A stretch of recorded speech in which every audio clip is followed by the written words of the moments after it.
Bonjour à tous, mon nom est Martin Gendron, je suis le propriétaire de Climatisation Novatrix. Il y a un orage électrique, ça fesse fort dans le quartier, puis boum, une panne de courant. Mais après la pluie, le beau temps, et après la panne, le retour de l'électricité. Le lave-vaisselle, la sécheuse et le congélo ne repartent plus. Il y a une surtension et vos électros ont grillé. Mais heureusement, tout n'est pas perdu, votre télé est bien correcte. C'est parce que vous l'avez branché là-dessus. Un parasurtenseur multiprise, c'est comme ça que ça s'appelle. Mais sur votre système de chauffage et de climatisation que vous avez payé 5, 10, 20 000 $, c'est ça que ça prend. Un limiteur de surtension AG3000 d'Intermatic. C'est la power bar de votre thermopompe et de votre fournaise. C'est rien que ça que ça prend. Vous le savez, quand ça brise, c'est un méchant paquet de troubles. Techniquement, c'est pas le genre de bris qui est couvert par la garantie du manufacturier. La tension a dépassé les limites prescrites, puis elle n'est pas responsable. Il faut donc payer la réparation, la main-d'œuvre et les pièces. Pièces qui d'ailleurs se font parfois attendre, vous le savez, surtout ces dernières années. Et puis, c'est sans parler du prix de service, votre système ne marche plus, vous avez donc plus de chauffage, plus de climatisation, ça dort pas mal moins bien.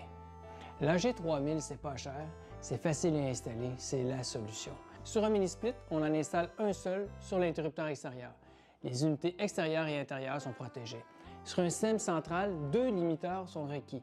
Un sur l'interrupteur extérieur de la thermopompe et un deuxième directement sur la fournaise.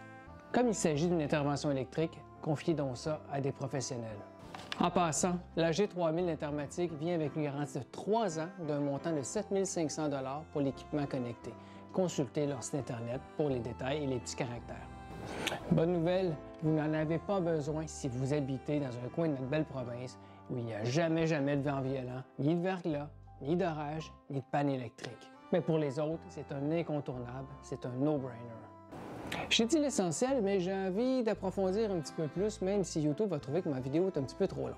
La tension électrique, c'est le voltage. Chaque appareil a ses tolérances. Vous voyez la thermopompe SL25 XPV de Lennox, tension nominale 208-230 volts, avec une plage d'opération extrême de 10 % au-dessus de la tension de secteur.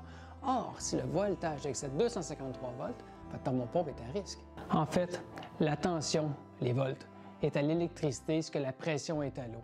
La pression qu'on exprime généralement en bar, en pascal, mais plus familièrement en PSI ou en livres. Facile d'imaginer les dommages à la tuyauterie de votre maison si la pression devait subitement passer de 75 livres dans votre robinet à 1000 livres ou 10 000 livres. On s'entend qu'il y a quelque chose quelque part qui va péter.